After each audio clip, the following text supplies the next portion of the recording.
रत्नागिरी आणि जगभरातील बातम्यांचे सुपरफास्ट अपडेट मिळवण्यासाठी रत्नागिरी खबरदारच्या सर्व सोशल मीडिया प्लॅटफॉर्मना आजच लाईक, सबस्क्राईब आणि फॉलो करा।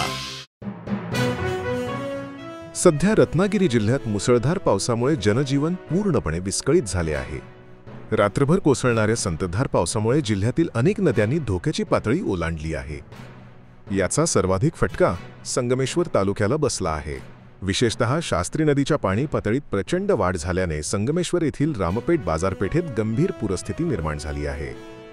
रामपेठेतील अनेक दुकाने आणि घरांमध्ये पुराचे पाणी शिरले आहे। त्यामुळे व्यापाऱ्यांचे मोठे नुकसान झाले असून नागरिकांची देखील गैरसोय झाली आहे। रामपेठ बाजारपेठेतील मुख्य रस्ते पाण्याखाली गेल्याने वाहतूक पूर्णपणे ठप्प झाली आहे। नागरिकांना या पाण्यातूनच वाट काढत जीवघेणा प्रवास करावा लागत आहे, ज्यामुळे त्यांच्या सुरक्षिततेचा प्रश्न निर्माण झाला आहे।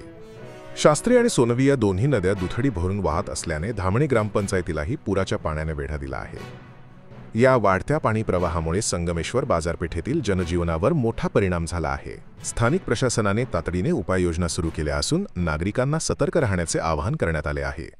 नमस्कार, मी अंगराज प्रकाश कोवणकर, नावडी रामपेठ पोलीस पाटील।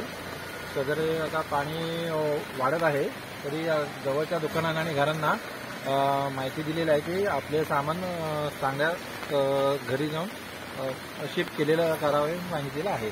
जनशक्तीचा बुलंद आवाज म्हणजेच रत्नागिरी खबरदार।